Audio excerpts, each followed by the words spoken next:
Assalamu alaikum everyone. Hope you guys are doing well.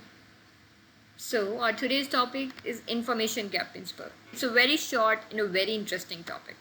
But before starting this particular topic, I would like to revise the definition of communication skill. What is communication? Communication is actually sending message to others effectively. But sometimes we don't get the desired results. And why it happens?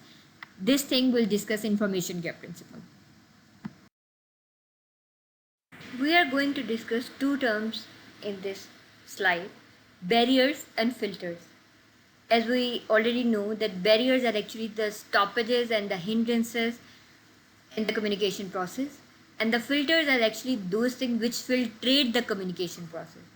Different kind of barriers like psychological barriers, physical barriers, cultural barriers, language barrier, and etc. And filters we have emotions, attitude, biasness, and so on. So when we say that we don't get the desired result, these unwanted results are not always because of the barriers and filters. There could be other means which are responsible for such consequences. And what are those? Preconceived notion, unwanted topic, physical discomfort, disinterest in the subject, drab topic, and etc. Hence, it gives rise to a new perception about the communication process that we have another thing except barrier and filters. So, to get the deep understanding of information gap principle, there is a need to understand some terms. The very first one is old information, given information, and the new information. So the old information is actually the pre-knowledge of the receiver or the audience.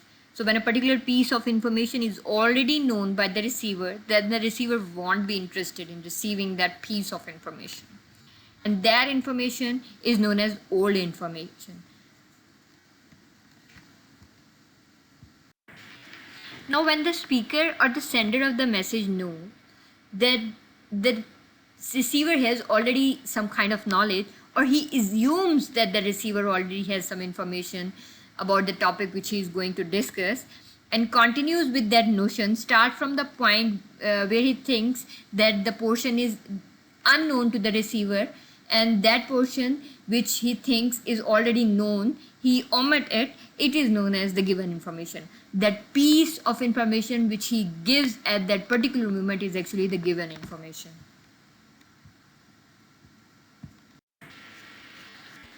So the point to ponder is, when the receiver already has some kind of knowledge about the topic, the flow of the communication process will continue.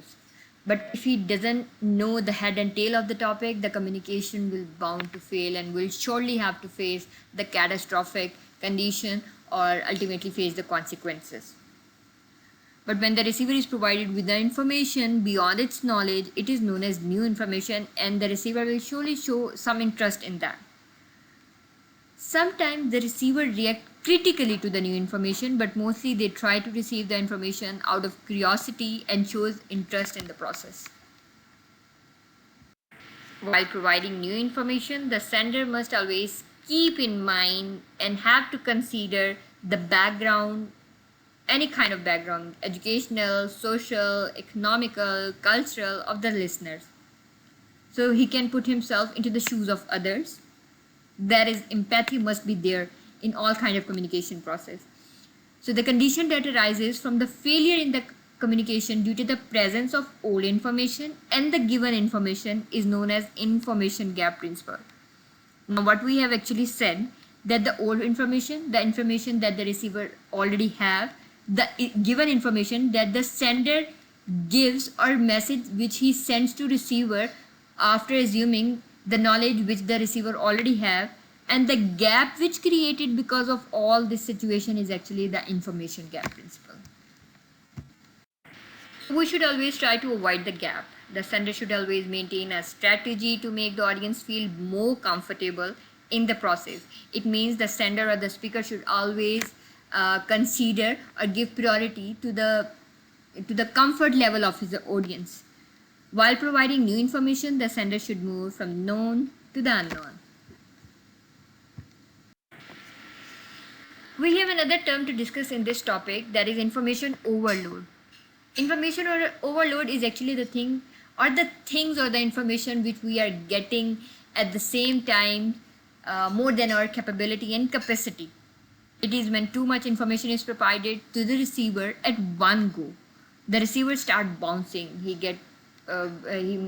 He will surely have some conflicts in mind. The receiver finds it difficult to cope with the information, where to store which information, and to cope with that difficult situation. So particularly in a classroom situation, first day in a job, etc., etc., it means that when we are having being a teacher, when I'm having a very first lecture of my class, I must consider the pace or the mental level or the emotional awareness or the pre-knowledge of my audience while giving any kind of lecture or speaking or while communicating with you.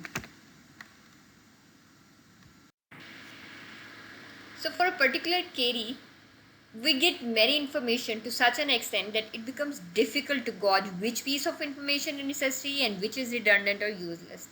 This situation confuses us to take a proper decision regarding which information to retain and which to discard. For example, when we say that the information is just a one click away from us, we don't know that one click is actually reliable or not. So when we are browsing anything, when we are searching thing on Google, we must have the skill to find out the reliable material or the content which we need in that context. So we must understand that every kind of information is not knowledge.